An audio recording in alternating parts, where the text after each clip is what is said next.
welcome to another episode of How Did You Get There with your hosts, Stephen and Jeffrey, and the guy in the corner over there, Sean. You can't see him wave because he didn't wave far enough out. But he's waving. So this is a show where we are critical of thoughts, ideas, opinions, and beliefs, and not necessarily the people who hold them. These opinions are ours. They are not JessFM, or anyone else. So do not be critical of anyone else but us for these opinions. Do not harass the other content creators. Especially not them. They have no clue. They had no idea we were doing this to them. They watch some of them. And oh, no. Yeah. The nice girl that works the back end also recognized me. I felt weird. So I know we are watched by other members of the staffing. Oh, no. Yeah. I was at the Fashion Week, and I was sitting there at the end of the runway because excellent seats. Thank you, Jess. And this girl that could have absolutely been a participant model or person. Is this model citizen? Yeah, very much so. Was just sitting there all in a very lovely dress, and I felt like this is one of the fashion people and I should just give her a couple extra chairs. And she turns and looks at me and goes, "Are you Jeff?" I'm like, yes. Ooh, yes. Do you also have a show? Nope. She says, "I'm the web person at the back end." I'm like, oh, that's so cool. That is very cool. Yeah. So it was... So obviously she's working, Jess. Works great. Keeper. She's a keeper.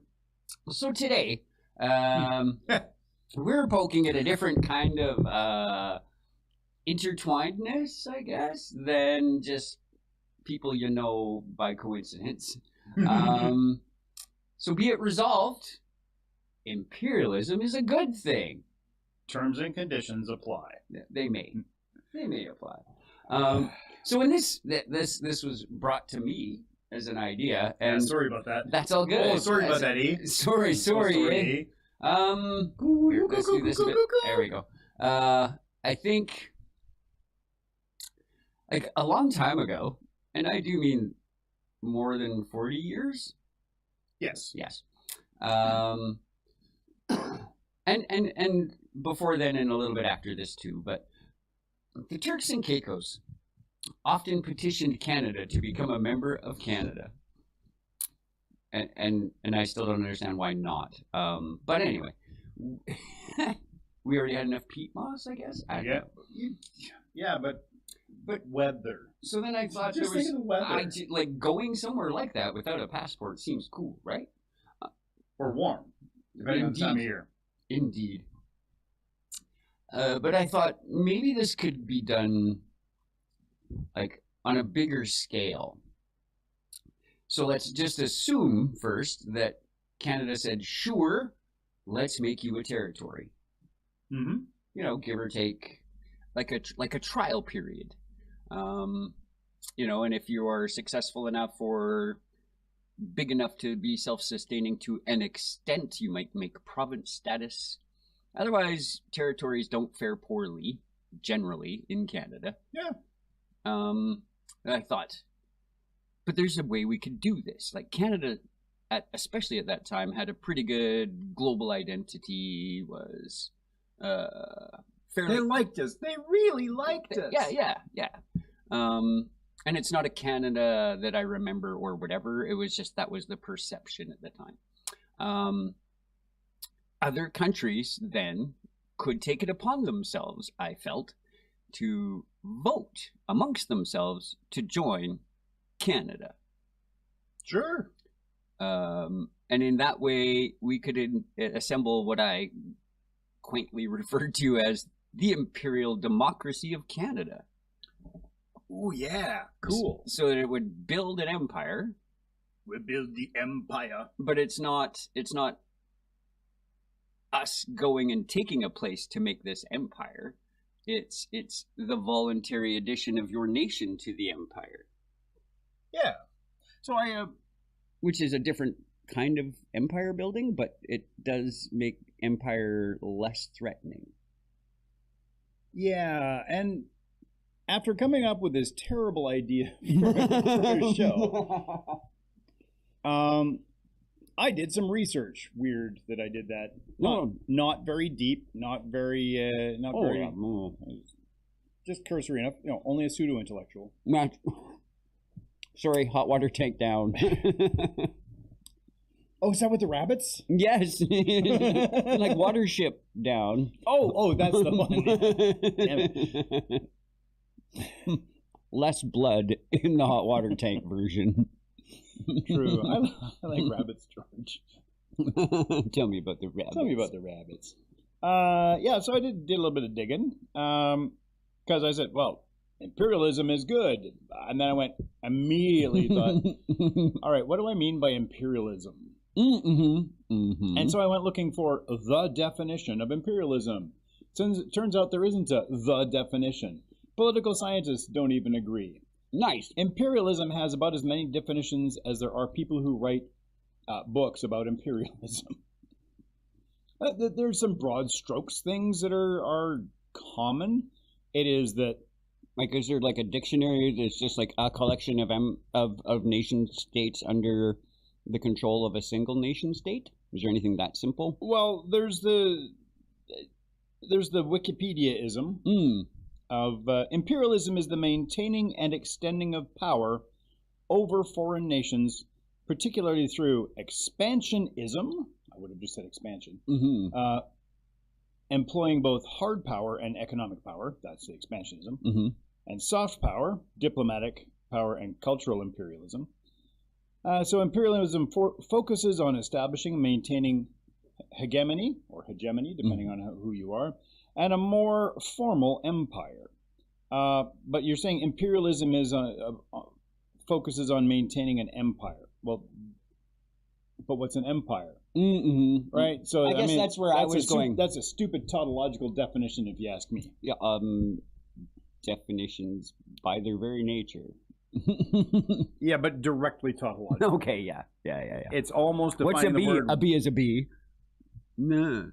Yeah, I get you. Yeah, but can you raise an M to the B? Yes. But then you put the M becomes silent. Like Bosco. Never mind. Imperialism is the policy, practice, and ideology of extending a nation's power and influence through territorial acquisition and economic domination. It involves the expansion of a country's authority over other nations or territories, often through military force or economic coercion, with the goal of establishing political, economic, and cultural hegemony. Well, doesn't my version of empire sound totally different? I mean, not totally. No, but I don't think we need to. Yeah, I guess they would have to sacrifice their currency, but not necessarily how their economy works. Oh, yeah, you don't even have to sacrifice the currency. Yeah. Economics is not about currency. No, but I mean, like, of the economic control. Yeah. So another I guess definition, greater good purchasing power stuff. Yeah. Another definition that I saw relied on exerting control over another political group. Okay. There was a lot of discussion about the interlacedness of imperialism and colonialism. Right. Colonialism is implicitly imperialistic. Yes. Because you are somewhere else that's not your territory, and you are exerting control, either directly or indirectly, over the colony. Yeah. And it's not necessarily like you could colonize Mars, and it could still be imperial. If you can influence if you can exert influence. And this is sort of the general nature of that they were going for. But they also, this same article that I read also suggested that it doesn't have to be a pre-existing political group. Oh, like we could just assemble. If 5 political groups got together, and one sort of said, "How about you guys all follow us?" They could then just call themselves the empire of this group. Yeah, but or even further, imagine that you had. It's also about not being agreeable peers. Oh, Like there is an exertion of influence. Okay. But and I'm going to circle around this, but imagine that you were, say, I don't know, 50 countries in a trench coat, Mm-hmm. and then one little tiny country says, "I don't like the way that you're running your country in our trench coat," and so they load up a piece of their army or train up a piece of their army Mm-hmm. and send them into one of the 50 countries in a trench coat Mm-hmm. to exert influence, to change policy, to change how people are governed in their self-chosen thing. So you could start out with a country, and I'm going to hypothetically say the United States. That's I'm going to say the United States of America, as opposed to the United States of Mexico, for example. Yeah. But I mean, it could happen there, Mm-hmm. Or it is happening there. and it could happen in Canada, Yes. right? So if you were to send in military troops to, for example, Minnesota, As an example. just Off randomly the cuff. pick that out, to try and exert some influence and change some policy, and really set up who's in charge. The people of the good people of, for example, Minnesota could be considered their own political group, Mm-hmm. and they are, because they're a state. Yes. And so when some other organization comes in and attempts to exert its political and military influence, it's actually the thing that's going to make an empire out of a country without even changing its borders. Weird. I was thinking the other way, that the association as it exists, because there's a central authority over each individual state. But it doesn't. It's not. It's the nature of that central authority that exerts the comings and goings, not between those states, but from out of the trench coat. right? And that's So the access to the empire is controlled by the central authority, whereas and that is actually one of the hallmarks of imperialism. yeah, okay. But if you were to look at Canada, for example, slightly better example, to away from the imperial end of it, Mm-hmm. we have a history of being part of an imperial hierarchy. Definitely, yeah. But in the formation of Canada as we know it today, it is less of an imperial hierarchy because provinces are mostly autonomous. Yes. Right? It is supportive. We are collaborative. We have agreed to a set of rules that we follow.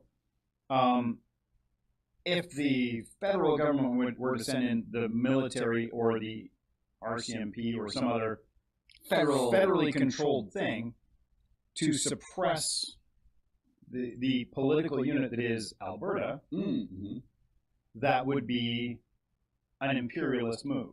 Gotcha. But an internally imperialist. Yes. Right? It's we already agree that Canada as a chunk of land is a country with a government that we all, to some degree, have a hand in selecting, whether we choose to exercise that hand or not.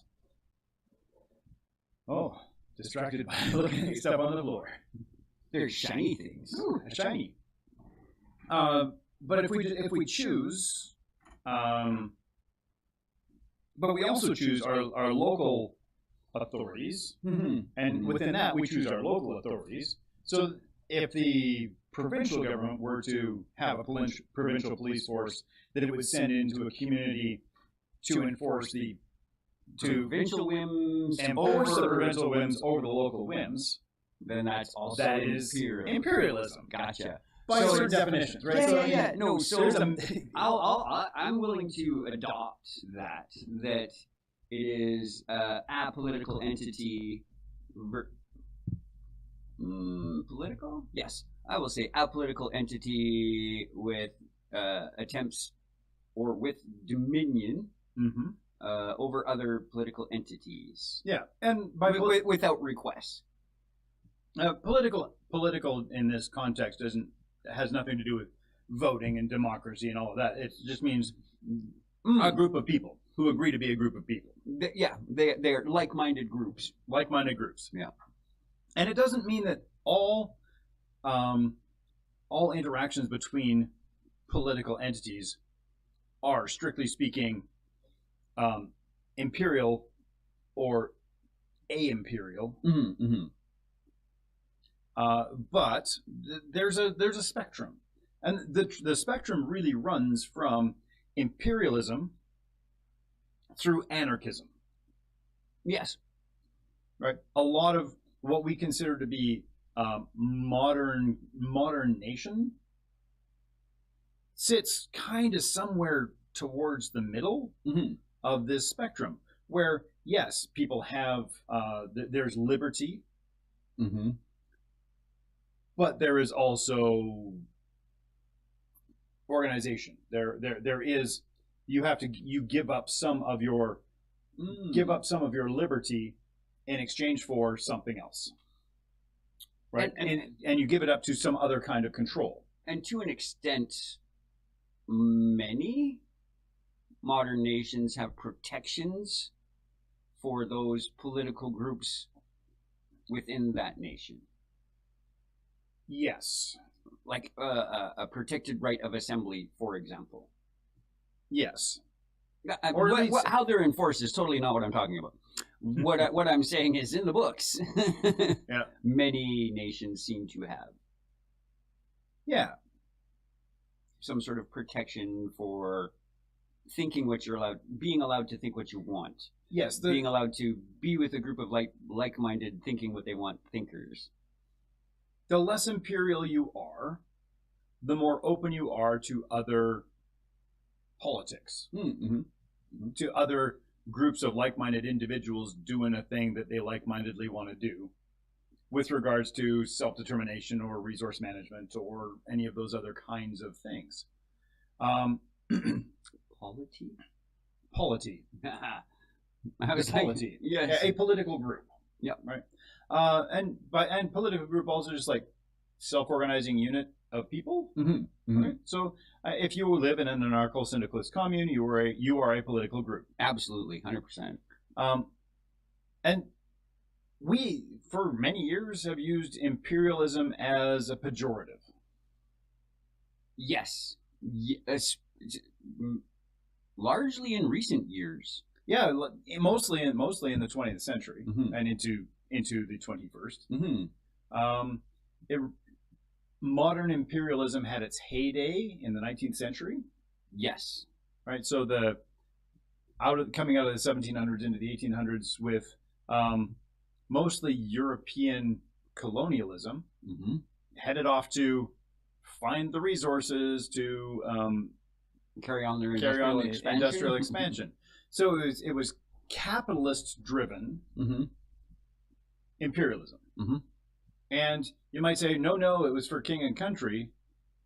Sure, but why does the king care? Money, power, influence, some kind of capital. Some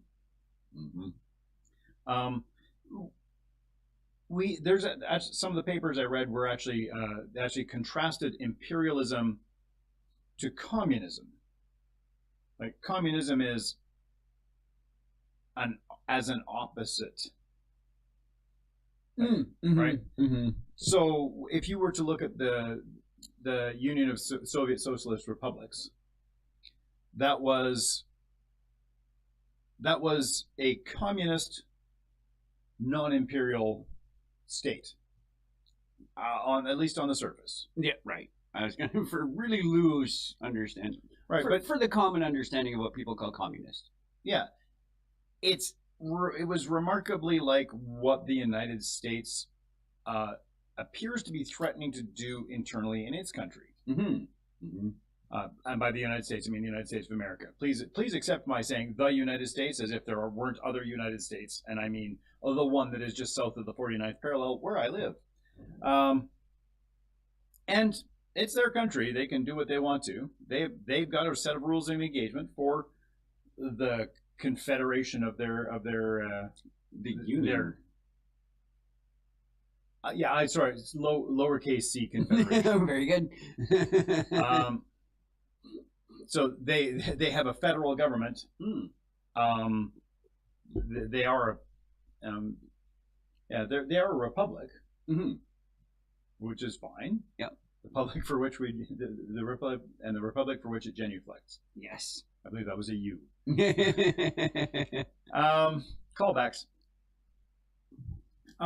And each of the states is going to be able to be a state, but it has to do what the central scrutinizer wants to have done.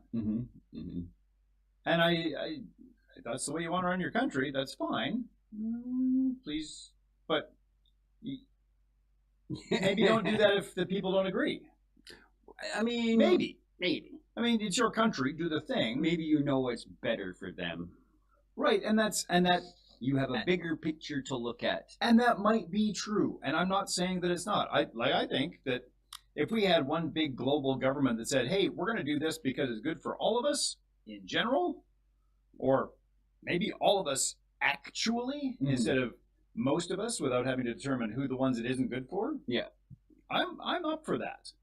I think that some kind of agreement amongst political groups, polities, that says, all right, our polity lives in this area generally. We have a diaspora, and we don't want them to be unduly harshed on. Don't harsh my mellow, man. Word. Leave my folks. Let's set my people free. Yeah. But, at some point, we are all diasporic. The diaspora? Yeah, But if you wanted to have an adjectival form, diasporic, I think is the right one. I would work with that. We are, because we are all diasporic of Homo sapiens. Right? Maybe we also commingled with some others. It's fine. It's fine. Whatever. Right? We're Earthlings. We're diminutive things of the Earth. Terrans. Sure. I wonder what people from other planets call our planet. I know, right? And then I want to be called by that. I want to be referred to as that. Like, it's weird to me that we call the Vulcans in Star Trek, in that universe. Is it because they call themselves Vulcans? No, exactly. Or is it because we called that planet Vulcan, and those are the people that come from there, so we call them Vulcans. Yeah, and then they totally accepted that. All of those planets have very earthy names. I'm a Vulcan. It's very true, yeah. Right? Yeah. They're all names. They're named. The United Federation of Planets named them all. And Terry's. Right? And they named some of them. They named some of the planets separately, and they named some of the planets like Volterran 3. I picked Volterran because I'm pretty certain that's my back pills. The Gene Roddenberry and writing crew accidentally found a dictionary of pharmaceuticals and used that to name all the planets and the characters within Serpaflex. Right. So sometimes they name the star, and then somebody is from Daenerys 3. Oh, right? Yeah. The Dragon Star. Procyon 3. Lur. Viagra 7. Where are you from? I'm from Acetaminophen. Just some guy. Ruler of Procyon. And drink. Omicron Persei 8. So, as I attempt to reel this back in, I don't know how I got off on that tangent. Can I make it? Oh, they agree. We're all going to be in this Federation of Planets. The Federation of Planets doesn't say, you have to run your planet this way. You get to run your planet your way. We just all agree that we're in it together. Kinda NATO? Kinda. There's maybe a little beyond that. There's often in these things technology sharing. Yeah. Resource sharing. Defense agreement, so the NATO portion. Yeah. Yeah. But yes, very much that way rather than NATO sitting there saying, well, I mean, to an extent, NATO telling you how to run your country. Right. And NATO just has an expectation of a certain aspect of the thing you're doing with your country that it pertains to the framework of NATO, i.e. spend enough on your defense so that you can afford to defend yourself and others. Yeah. Well, which is, I think, fair and not imperialism. No, agreed. That is, we all sat down one day and said, we think that this is the way we should do it. I want to point out it's a little bit anarchistic because your participation in it is voluntary. Can you opt out? Yes. Can we just day just go, we don't want to be NATO? Yes. I have literally on a day? That'd be cool. It would probably take about 3 years to divest, but it would happen more quickly. At the determined outcome, it would happen more expeditiously than the separation of a province. Yeah. Because that's like a decade process, Easy. minimum. That's going to be such a shit show if that ever opens up. I mean, yep. I mean, it's already a bit of a. But this is an interesting. This is a good way to posit what the Alberta independence movement is attempting. They're attempting to establish themselves as a polity. Establish us as a polity that is subject of undue imperialism. Mm-hmm. Mm-hmm. Wow. I sound like an intellectual. Almost. I use all the big words when I say that. Marmalade. Oh, Canada. Oh, Canada. So look, we have a graphic, and I want to play with it. It's coming. I want to play with it. He's not ready yet. He's going to give us like a thumbs up when he's ready. I'm excited. So I'm going to keep talking. Good. He'll probably come in after the station identification. Oh yeah, minutes away. Yeah. So if we can have total imperialism. Mm-hmm. Let's say so. You have economic, diplomatic, and basically economic and diplomatic imperialism. Well, and by force, physical. Mm-hmm. Right. So I don't have to go to Venezuela to run Venezuela. Hypothetically, I mean, I'm not picking on any particular situation. Oh, yeah, no. Nice. And that would be diplomatic. Mm-hmm. Maybe it's a little less diplomatic if hypothetically one were to come in and abduct the head of state. Have for lack of a better term, coup. Yeah. So because they did cut the head off. Yeah, it's regime change. Externally, but if it were internally, they call it a coup. But I still say this is a coup. If you militarily remove the head of state, that is a cut of the state. See, and I would think that's a coup d'état, cut the head. But I don't believe it was a regime change, as all the other parts are still there. Yikes! Like all the other parts, right? That I would not care to invest, say. In a place that's notorious for seizing such investments, right? Once the empire fails, so or each time empire fails, empire building it seems like an awful lot of work, and there's it's very tenuous, especially in the modern era, right? Well, I mean, you got to have a lot of buy-in from a lot of places, and it starts by having the polity, and I think that's what Jeffrey Rath and his. One of the ilk, his ilks. Yeah. There are I believe, 4 different versions of this, like 4 bigger versions. Yeah. So of this if you want to be part of a movement. country, right? I can't see which one of those is that. That's one. Canada Claims. Is Canada Claims on the screen? Yeah. Tell you what, let's do something early. You are just about halfway through. How did you get there? With Stephen, Jeff, and Sean.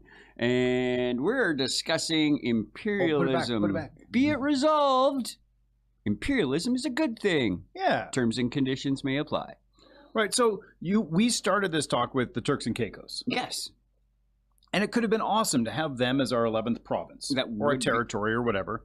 And I claim that could be considered imperialism 100%. because it is territory that is not theirs. Yeah. That is not here. It's not even contiguous. Correct. But we're not sending people. Nope.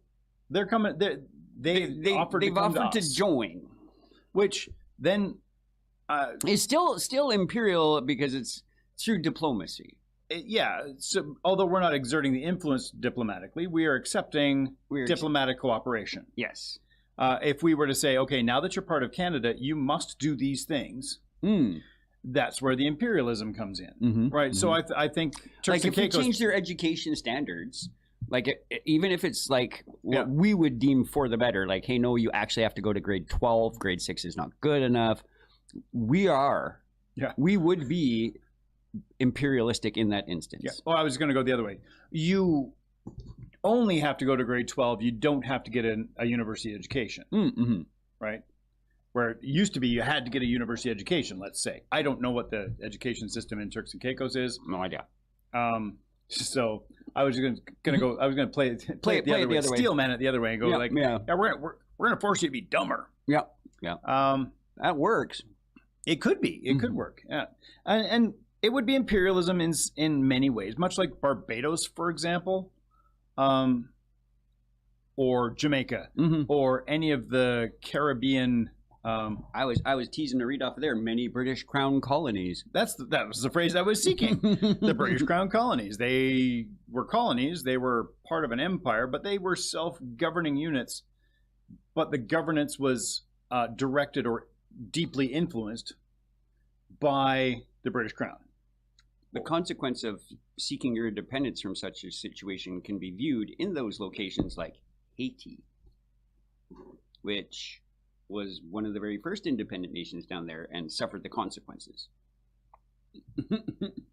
Still suffering the consequences. But look at Australia.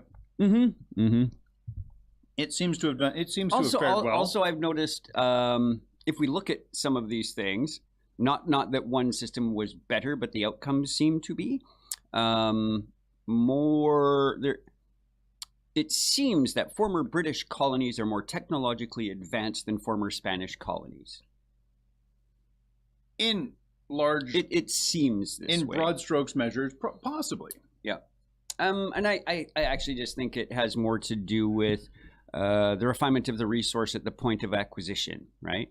The Spanish were big on just haul that stuff off back to Spain and we'll fix it there. Yep. And the British were better about, hey, no, it'll save us a lot of time and money if we just build it here where we got it. Let's refine the sugar here and then transport refined sugar. Hence Crosby's molasses. And did they also not make alcohol out of it? They're definitely the rum. Definitely the rum. Sugar wars were a big thing for a Crosby, while. Stills, mash, and rum. Nice. You did well with that. You might remember they had some hits in the 60s and 70s. Woof. You might. Yeah, or you drank the homemade hooch and you don't remember anything. So old distillery kegs. Same thing. It is fine. It is fine to do this thing, I think. Historically, it was absolutely fine to just go in and say, yep, this is our place now. It's mine. Finders, keepers. And so it's really good. Imperialism is really good there for the conquering. Like the current emperor, however, in the country south of us, has said something so bold the other day. And I think I kind of agree.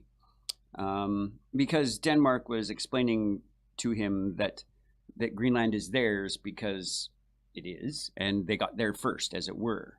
To which his very clever response was, just because you put a boat there 500 years ago doesn't make it yours.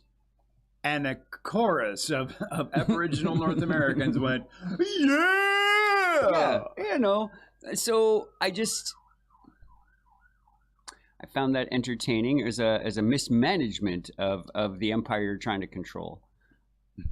Your imperial. So the Turks and Caicos are not a bad idea?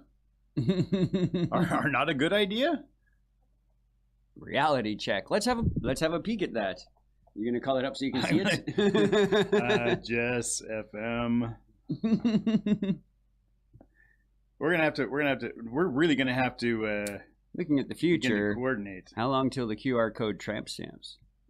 Try and pick somebody up at the bar. Boop boop. There you go. That's yeah. Mine. Yeah. Scratch and sniff is not the same. What? My apologies. I'm laughing too hard to actually find this. So reality check. Should Canada let the Turks and Caicos look at the size of our TV. Look at the size of our font. As its 11th province. No? Yes? Would we have to support it economically? Possibly. Yeah. Do we support, but what do we get in return? Do we need, what do we get in return? Good imperial question. Oh, yeah. Do we need something in turn? Good socialist question. Dawn.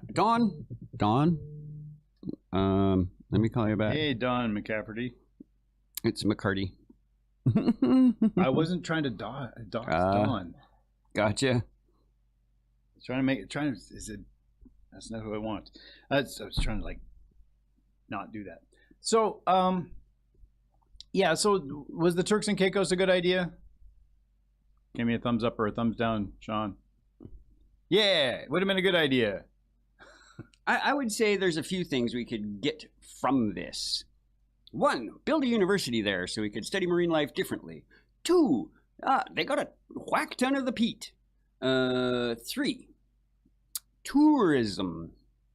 4, it de-isolates Canada from just where it is, right? It would be like our Saint Pierre et Miquelon. Could we join the European Union? Yes. Because we now share a border with another European country? Yes. A land border? Yes. Which looks funny on Google Maps, by the way. Yeah, yes, it does. Turks and Caicos. You found all the good things. Yeah. I don't want reality. I want reality. He did his homeworks for us today. Nice. Or at least I gave him a bit of food for thought, and it was intriguing enough.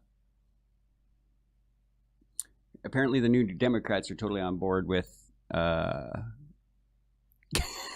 winter vacation destinations without exchange rates or passports.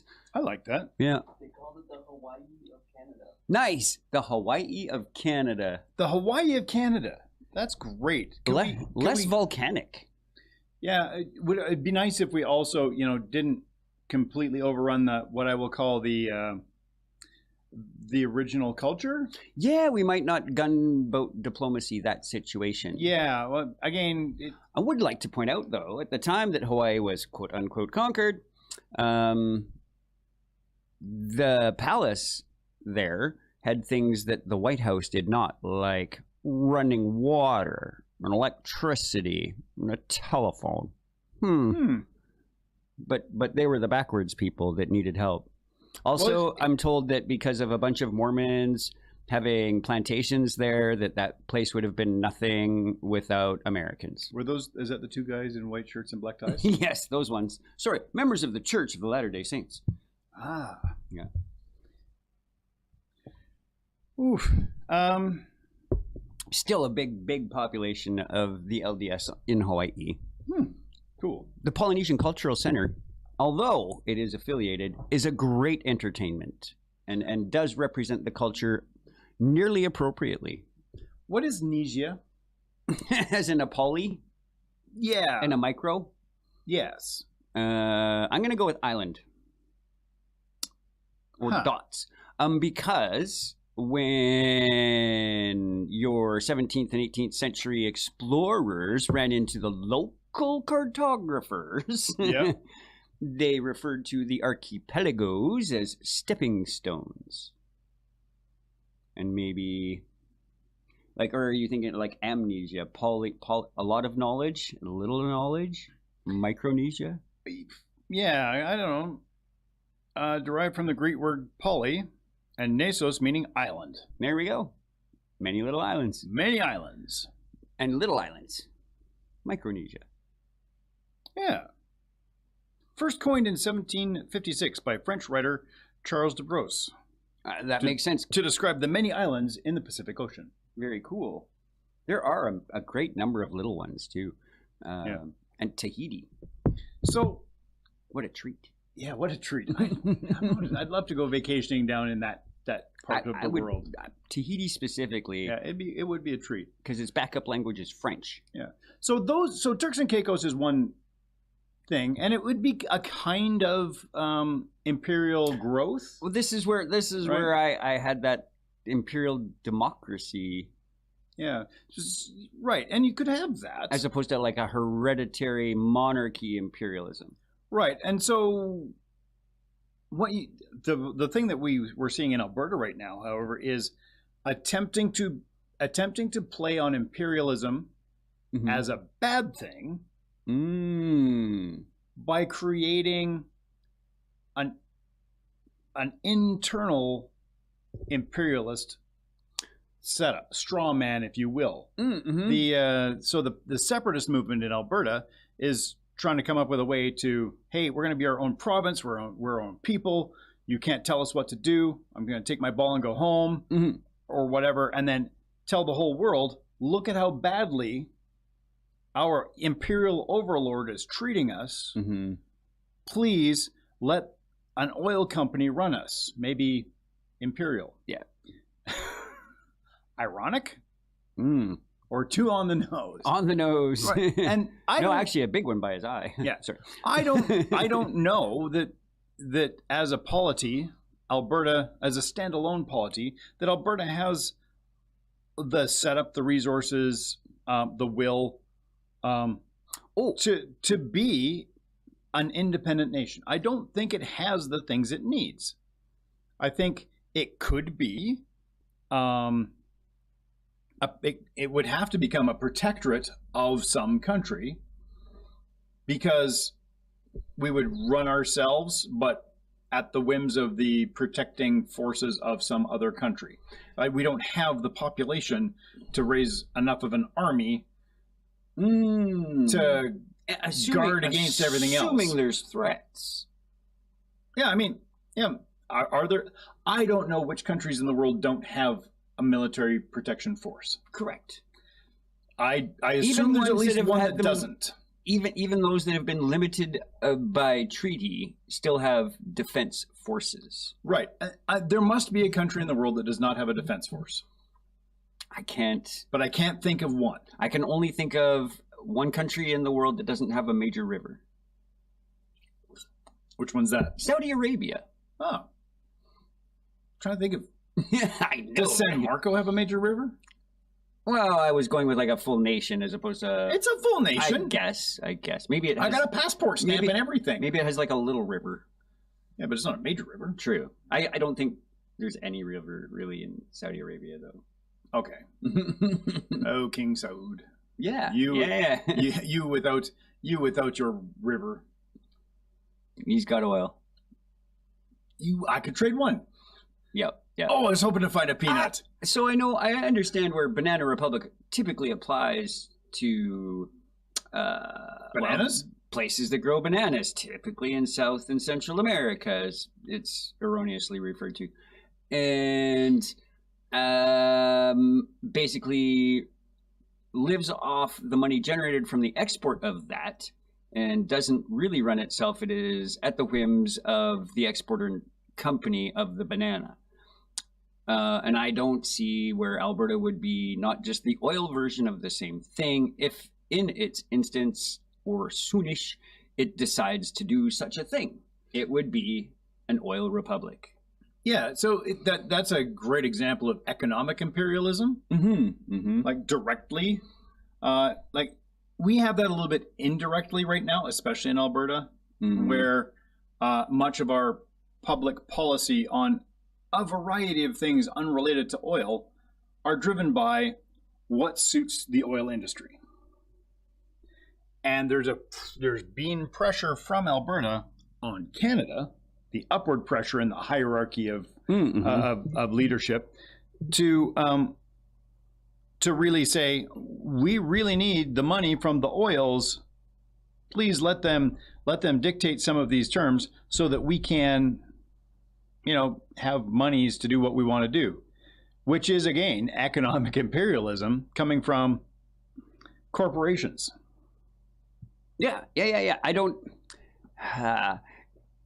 In this weird thing, often and you would almost think that the monarchies and the nobility were onto something when they were distrustful of their merchant class, always trying to seize power.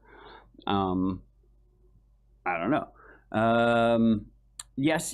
The reason for that is maybe, their own vile demand to retain power or whatever, but they weren't wrong in seeing that as problematic. That the acquisition of the wealth turned into an acquisition of the power, which is not necessarily beneficial to all. Or if you're the current person in power with the money, you don't want to lose that. Was it the criminals can always see the criminal intent? Yes. Oh. Right. Oh. Good people will always see the good first. And it's one of the painful things that I learned being in business was, if you go into business with someone who screws people over, Mm-hmm. their first instinct is to assume when doing business that someone's going to screw me over. Mm-hmm. And I really hated trying to do business that way. I learned how. Yeah, but it's not because I'm trying to screw people over. It's because I was the guy that got screwed over Mm-hmm.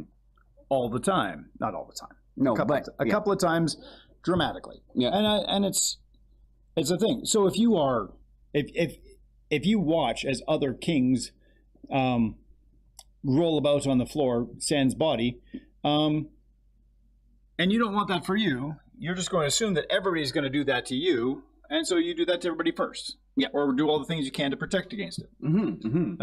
The reason that I got to be king was the Lady of the Lake. Her heart shimmering up, saying like, strange women lying in ponds distributing swords. There's no system for a basis of government.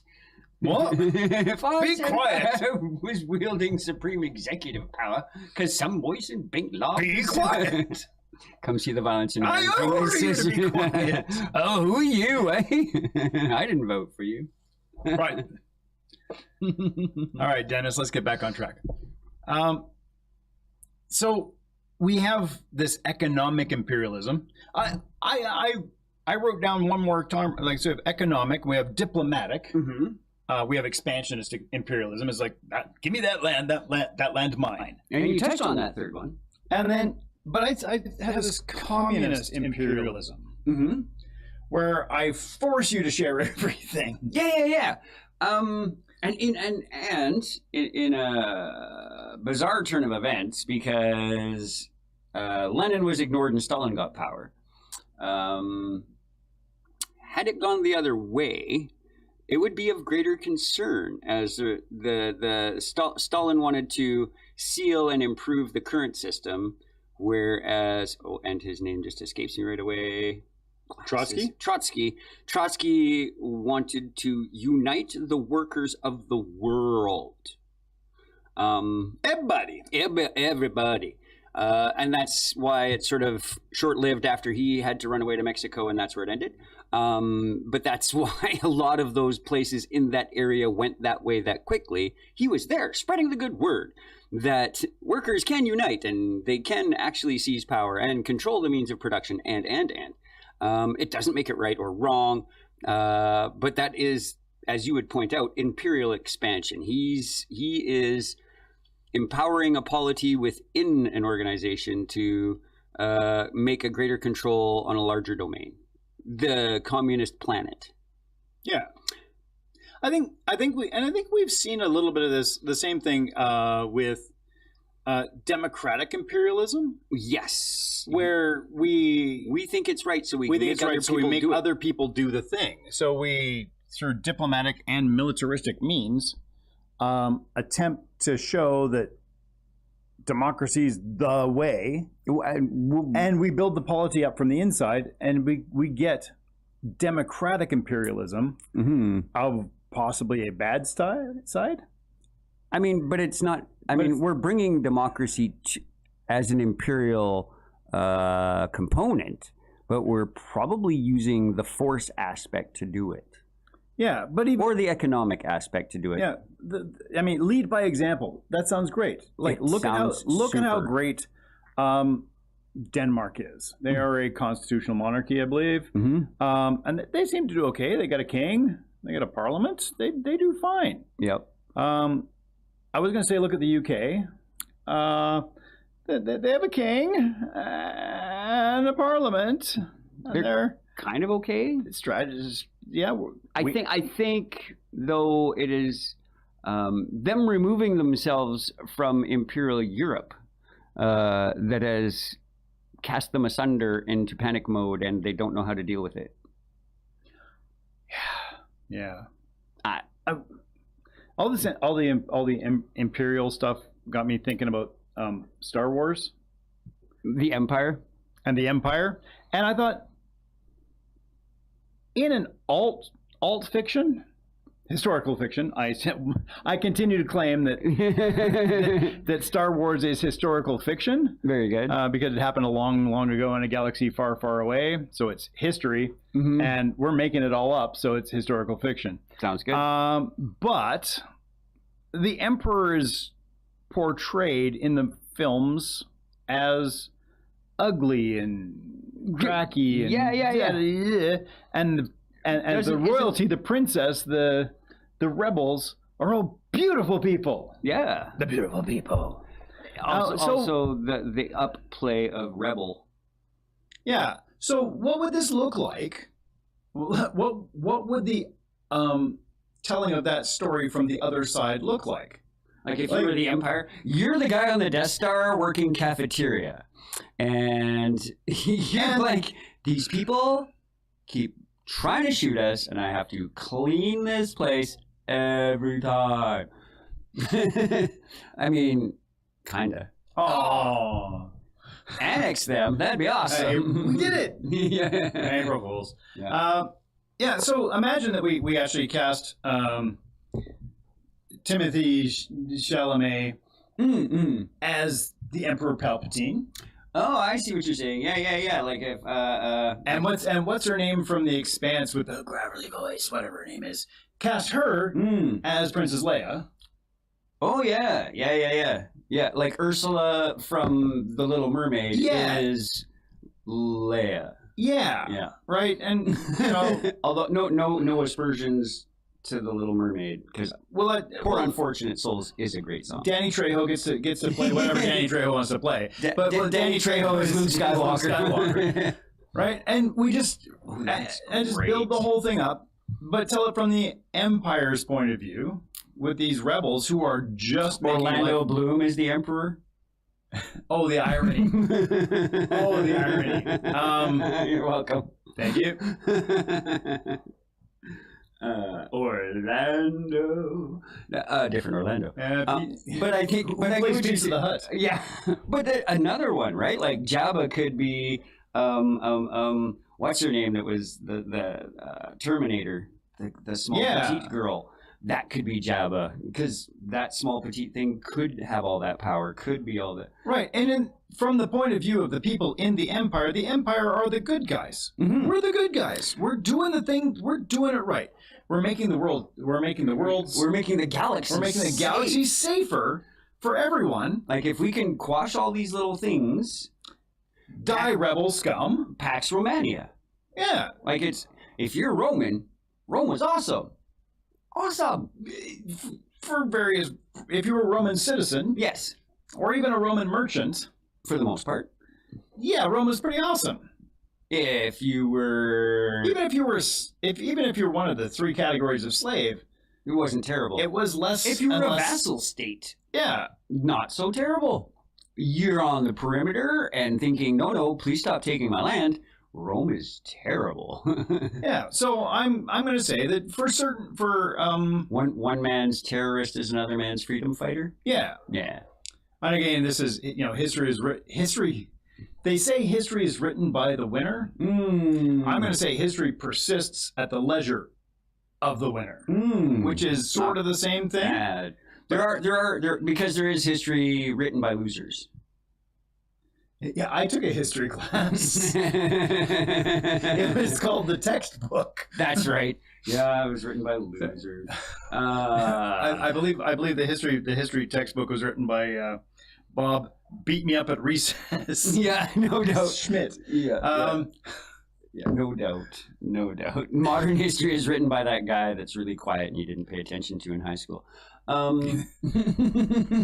That plays the World War II equivalent of Warhammer 40K. Hoi 4, everybody. It makes me laugh too, and because a lot of what I see online is little Hoi 4 brains pretending that that's how the world works, and this is where I just use that ammunition against them. And let's just say there's some nation that wishes to dominate Canada. Let's just pretend. I asked these Hoi 4 players, who's going to garrison that? Because in Hoi 4, garrison matters, or you have rebels and stuff, right? So Canada be big, China waiting for this opportunity. Anyway, when you put half of your fleet in a totally different hemisphere, you're kind of taking away your world police status. Yay! We boned ourselves. Yeah. A little bit.